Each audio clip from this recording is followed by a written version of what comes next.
is CNN.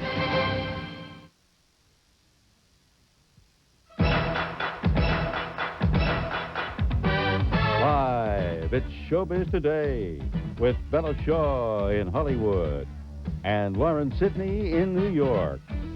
Paul Simon arrives in South Africa as protesters set off a bomb in an attempt to scuttle his tour. Also, pop star Debbie Gibson takes to the Broadway boards in Les Miserables, and the nominations are announced for this year's Grammy Awards. Those stories and more on Showbiz Today.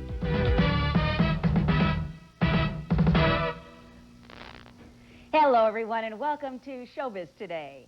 The 34th Annual Grammy Awards will be handed out in New York next month, and today at simultaneous news conferences in New York and L.A., the nominations were announced. Mark Shearer, who was present at the New York proceedings, has our report. Nominated for 6 Grammys this year. What more can I say? Mr. Bryan Adams. In New York, the fabled Apollo Theater was the setting as the Grammy nominees from some of the 80 categories were announced by a number of music figures, some of whom were nominees themselves. The nominations for Best Pop Vocal Performance Male is Crazy by Seal. Everything I Do for You, Bryan Adams. Freedom 90, George Michael. Walking in Memphis, Mark Cohn. Warm Your Heart, Aaron Neville. When a Man Loves a Woman, Michael Bolton. That's REM in the spotlight, the Georgia-based band garnering the most nominations, 7 all told, their first recognition ever by the Recording Academy. Close behind comes Canadian Bryan Adams with 6 nominations, including Record of the Year and Song of the Year. His smash single, Everything I Do It For You, from the soundtrack of the movie Robin Hood, is on his first album in 4 years. I'm extremely happy and delighted, and I suppose it proves that working hard for a couple of years on a record is a good idea. And I suppose one of the questions I always get asked is why it took so long, and I guess this is probably one of the answers. Bonnie Raitt, a major winner 2 years ago, found her follow-up album worthy of 5 nominations. Christian musician Amy Grant cemented her secular crossover with 4 nods, including the major categories of Record, Song, and Album of the Year. Natalie Cole's tribute to her late father, Unforgettable, earned her 4 nominations. It's incredible! In Los Angeles, a proud family member got to announce yet another accolade for her famous kin. In the Best Pop Vocal Performance by Female, the nominees are Whitney Houston, For All the Man I Need. In New York, a proud mayor and jazz buff had a birthday salute and a nomination for a living legend. Live at the Royal Festival Hall, Dizzy Gillespie and the United Nation Orchestra. In the country field, in the wake of impressive sales, Garth Brooks corralled 2 nominations, and so did Travis Tritt. Walking in Memphis. Newcomer Mark Cohn was the lone singer-songwriter in a Best New Artist field dominated by hip-hop and R&B influenced artists. CNC Music Factory, Boys to Men, Color Me Bad, and Seal. Altogether, around 10,000 entries were submitted. From them came 393 nominations. And now the suspense builds until February 25th, when the Grammy Awards are handed out at New York's Radio City Music Hall. Lauren? Mark, you've been following the Grammys for about a decade now. What surprised you? No really big surprises this year. It is interesting to note the arrival, so to speak, of a couple of artists that had worked for a long time with only small core followings. Amy Grant, for one, has actually won Grammy Awards in the gospel category. Her Christian followers have known about her for a long time. But she was given major label support, producers and solid songwriters to work with. An attempt was made to cross her over into the mainstream, and it clearly paid off with 4 Grammy nominations. REM, big on college campuses for over a decade, but hadn't gone wide, hadn't really gotten a lot of mainstream support until this past year. Their second major label release was an international hit, and it earned them 7 nominations. I am a little surprised, come to think of it, that Guns N' Roses, much hoopla surrounding the simultaneous release of 2 albums this year, only got 1 nomination. I suspect their image, their reputation as bad boys had something to do with that. Very quickly, where are the big names? Jackson, Hammer, U2, where are they? Well, all those big superstars released their albums in time for this past big holiday buying season. However, it was after the Grammy eligibility cutoff date of September 30th. So those albums will have time to build over the coming year. Singles will be released, and we will be hearing from those names, Jackson, U2, Hammer, this time next year, Grammy nomination time. And you'll be sitting in this seat February 25th. Thank you, Mark. I'll be here. And now let's go to Bella Shaw in Hollywood. Well, singer Paul Simon probably has a lot more in his mind today than his Best Album nomination. Simon is currently in South Africa, set to begin a tour there this weekend, but his presence has put him in the center of a political controversy. We have a report from South Africa. Paul Simon arrived in South Africa, well aware some would much prefer him to take the first plane back to the United States. He said he'd received assurances from black organizations that his music was welcome and that he was going ahead with the concerts. He's no stranger to controversy. His Graceland album, recorded in South Africa 5 years ago, contravened a UN ban on cultural links with the country. Now, vocalized oppositions turned into violent protest. 2 grenades were lobbed into the offices of Paul Simon's promoters in Johannesburg, causing structural damage but no injuries. It was the work of the Azanian People's Organization, an extremist anti-apartheid group who wants no part in the current peace process. It's also opposed to outsiders like Paul Simon, apparently endorsing the ruling white regime. With further threats of violence, the concerts this weekend present a security nightmare. Pop star Debbie Gibson made her Broadway debut last night in the show Les Miserables. Gibson plays the lovelorn waif Eponine. The singer talked about her latest project with Cynthia Tornquist.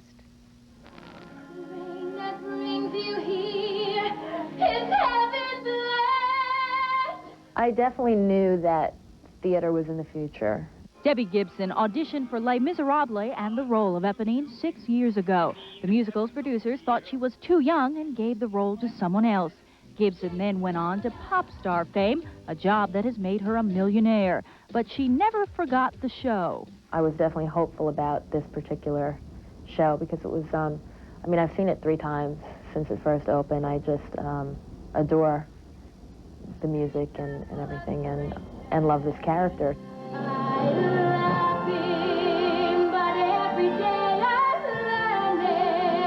While Les Miserables marks Gibson's Broadway debut, the pop singer is no stranger to the theatrical stage. Gibson's dreams of appearing on the Great White Way began a long time ago. I've done theater since the time I was 5 years old. That was really my first experience with music, and being on stage.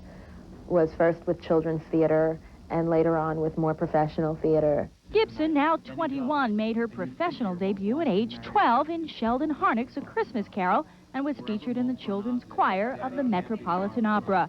Her multi-platinum debut album, Out of the Blue, brought her 4 top 5 singles, making her the youngest artist in history to have written, produced, and performed a #1 single. In 1989, Electric Youth became her first #1 album, and her latest album, Anything Is Possible, has gone gold. How do you think performing on the stage is going to compare to performing on the concert stage? Obviously, I've got to be real careful that every detail is there, and I have to be respectful of the person who wrote it, whereas in my live shows, I've written the music. If I forget a lyric, hey, I wrote the song, it's like, whatever, you know. Now, what does this mean for your musical career? I'm working on an album right now also, and I'm going to simultaneously be doing both, which is a lot of work, but I'd like to have my next album out by next summer. Gibson sees her stage debut as a transition from the wholesome teen queen, some critics have called her, to a mature, multi-talented singer and actress. I would definitely like to do more theater because it's something all its own. Cynthia Tornquist, CNN Entertainment News, New York.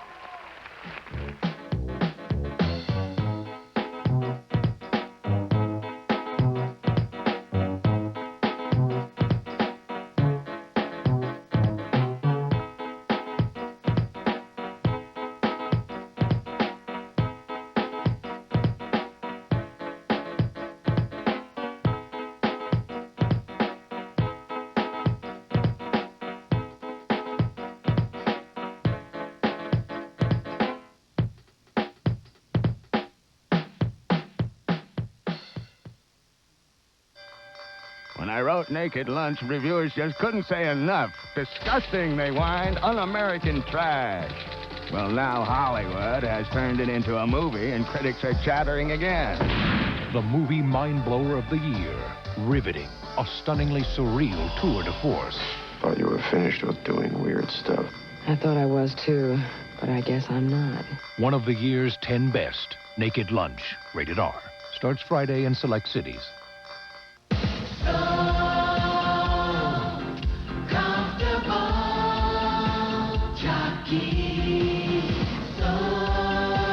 Live so comfortable. On sale now. There's constipation and there's constipation. Oh, yeah. When it's this bad, take it to the max. New Maximum Relief Formula X-Lax pills with 50% more X-Lax medicine for maximum relief. Oh, yeah. Take it to the max. What happens when you buy Purina Biscuits brand dog snacks? You get a coupon worth $1.50 off any Purina dog food. Here's how it works. Buy Purina Biscuits, get $1.50 off. Purina Biscuits, $1.50 off. Purina Biscuits, $1.50 off. Purina Biscuits, $1.50 off. Purina Biscuits, $1.50 off. Purina... Remember, with Purina Biscuits, you'll never have to pay full price for Purina dog food again. Nice dog!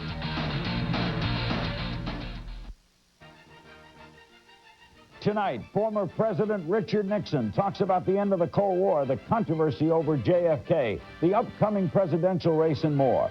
Richard Nixon tonight on Larry King Live, 9 Eastern on CNN. The president of Action for Children's Television said today that the organization is disbanding. ACT was founded in 1968 with the goal of working to improve programming for children. The president, Peggy Charon, says that recent regulations governing such programming helped lead to the decision. The 1990 Children's Television Act, for example, limits the number of commercials that can be shown during a half hour of programming for kids. She added that people who want better TV for kids now have Congress on their side. Christian Slater is Cuffs. That's what the billboards and advertisements say about Slater's new action comedy coming to theaters this week. The actor's prominent billing makes it clear that he's graduated from high school roles to a new level of stardom. Slater recently talked with our Jim Watkins. Howdy. In the movie Cuffs, the title character finds himself the head of a private police force in San Francisco. In real life, the actor playing Cuffs, Christian Slater, finds himself in a star vehicle where he carries the fate of the film on his back. For both character and actor, it may be more pressure than they bargained for. But we all decided we don't want you as our boss. I try at least not to think about pressures or do any of that kind of stuff because it'll keep me up late at night and I'll be, you know, tossing and turning in a great state of panic and fear. I don't want a film's success to depend on how big, you know, my name is. In Slater's most acclaimed roles, he played a high school student, the murderous boyfriend in the black comedy Heathers, the rabble-rousing disc jockey in Pump Up the Volume. But in Cuffs... Right, I am not a kid. Calm down. Kid. Would you tell him that, please? Not a kid. He's not a kid. It will help to gradually, I suppose, move me into an older category.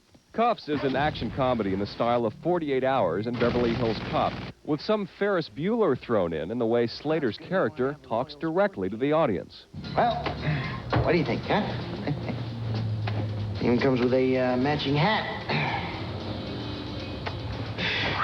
I feel like a dork. When I read the script, that was one of the things that really fascinated me about it, and it also gave the audience an opportunity to get to know a character on a truly intimate level. But it's also the kind of technique that could make some critics turn up their noses. If they do, Slater might not hear about it. Everybody has their opinions, and of course they're incredibly entitled to all of them, you know, and there's not really much I can say. But basically I don't read, you know, any reviews, good or bad. I guess a person has to feel, you know, comfortable with who they are. I feel pretty comfortable with me, so, you know, I sort of take it one day at a time, I suppose. Jim Watkins for CNN Entertainment News, Hollywood. Greene, who was nominated for an Academy Award for his role in Dances with Wolves, co-stars with Jon Voight in an upcoming HBO film, Ishi. The made-for-TV movie is based on the true story of the last surviving member of a lost Indian tribe. More from CNN's Gloria Hillard. An actor. Do I prefer the stage or television? Well, for this moment, it's television. The Tale of Ishi with Greene in the title role of the last survivor of a Native American tribe. It was a story he felt very strongly about. My agent said, well, I don't know, blah, blah. And I said, no, I want to do it, I want to do it. And I found John was doing it, and that was even a bigger bonus. Jon Voight portrays an anthropologist who befriends Ishi. Hit me! Off-screen, the two actors became the best of friends as well. There's just one thing Greene didn't like all that much about the project. Learning the Yana dialect. Another film where I have to speak. Of course, it was in his Oscar-nominated role as Kicking Bird in Dances with Wolves that Greene, who was from the Oneida tribe, labored with the Lakota language. Tatanka. Tatanka. Here. Tatanka. This is the last time. I'm not going to do any more dialects, no languages. Since garnering the Oscar nomination, Greene has also learned a little about fame and friendships as well. All my old buddies that I hang out with, they're all like, they look at you differently. You know, since you get this high up, I thought, well, I'm the same old guy. I put my trousers on one leg at a time. It's everybody around me that's changed. You know, I'm hearing from people I haven't seen for 20 years. For years, the Canadian-born Greene has worked on the stage, and he continues to tell the tales of Native peoples there. He has been an outspoken critic of the treatment of Native Americans and the earth. It's time for everybody to get up on their hind legs and take a look around over the smog and go, look what we've done to Mother Earth. Uh-oh. Greene says he'd like to get back to illustrating children's stories. He did that at one time before he was drawn to this, but in the meantime... There's always something new to be learned every day, you know, on a film set. And for this actor, there is still one dream yet unfulfilled. Be on Star Trek. The stage or television? Well, that would probably be television. Gloria Hillard, CNN, Los Angeles. Still to come on Showbiz Today, new music from Robbie Robertson.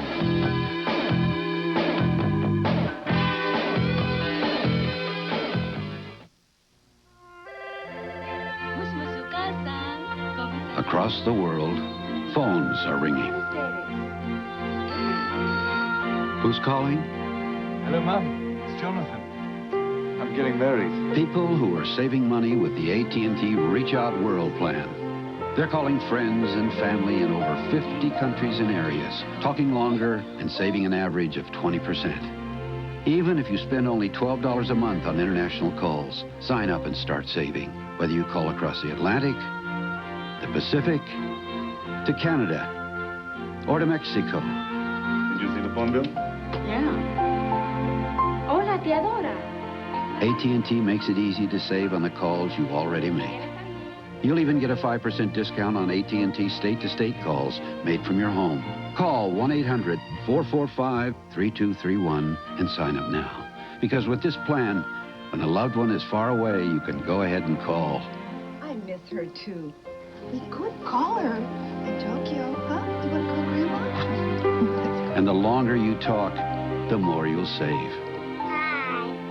No need to wait for the right time to call either. You have over 120 hours a week to save. The AT&T Reach Out World Plan. With these savings and all the quality and service you expect from AT&T, it's our best value in international calling. I'll call you. We'll call you. So before you make your next international call 1-800-445-3231 and start saving an average of 20%. All for only $3 a month. Across the world, phones are ringing. Who's calling? Soon it may be you. Sign up now for the AT&T Reach Out World Plan. Call 1-800-445-3231.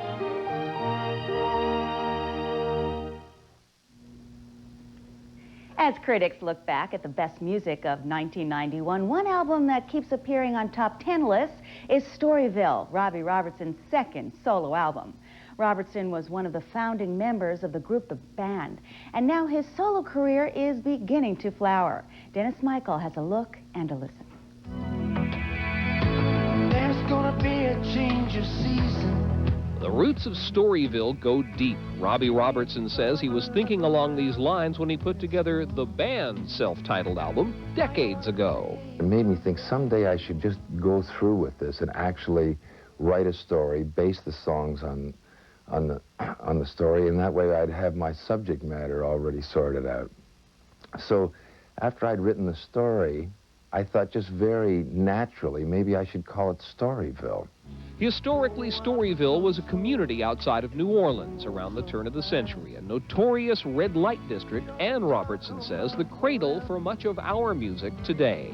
It was the first place that had an environment that led to a certain kind of music. What kind of music accompanies this lifestyle was the whole question. And it kind of grew organically out of this place. Barrel house music and ragtime and kind of risque music, if you will. And if you follow this thread, when they shut down Storyville and this music, it moved up the river to Memphis and Kansas City and Chicago and New York and all around, and eventually has gone on to become this music that has gone on to become a big part of all of our lives. Don't get the wrong idea, this isn't Robbie Robertson's New Orleans album, even though legendary Crescent City musicians like the Meters, the Wild Chapatulas, and the Rebirth Brass Band are among the musicians appearing on it. New Orleans is flavoring, very spicy flavoring. I thought that if I could just kind of sprinkle a little cayenne pepper, you know, on what I do, that it would just give it this mood and this flavor. Incidentally, don't look for Robbie Robertson's story to be printed on the liner notes. The love story inspired the songs, but it was like a scaffold. Once the painting was done, the scaffolding came down. Robertson is satisfied that the music stands on its own. He calls it his most personal album ever.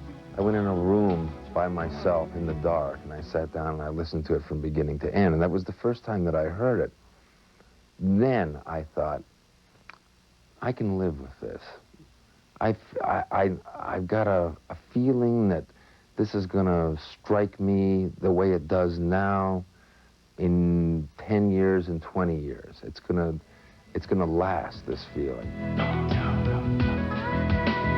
Don't break the spell. Dennis Michael, CNN Entertainment News, Hollywood. Where do you go from there? You're playing a drug addict. You become a drug addict. I mean, her identity got so enmeshed and so lost. And that's so interesting to me as an actress, because that's what you do when you play a part. I mean, obviously I didn't take drugs to play this role, but you try and lose yourself as much as you can.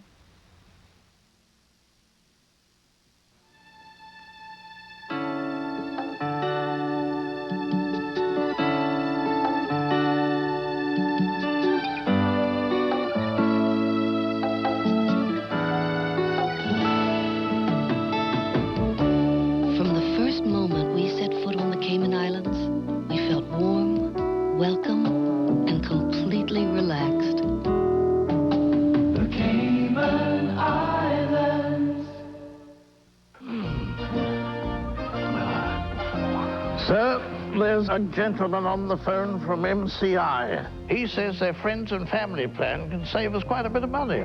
Tell the young gentleman we have quite enough money already. And while you're at it, throw another $25,000 on the fire. There's quite a jewel tonight. For those who need an even greater incentive, we're now offering $20 in free long distance if you join MCI and friends and family. We sure hope that's enough.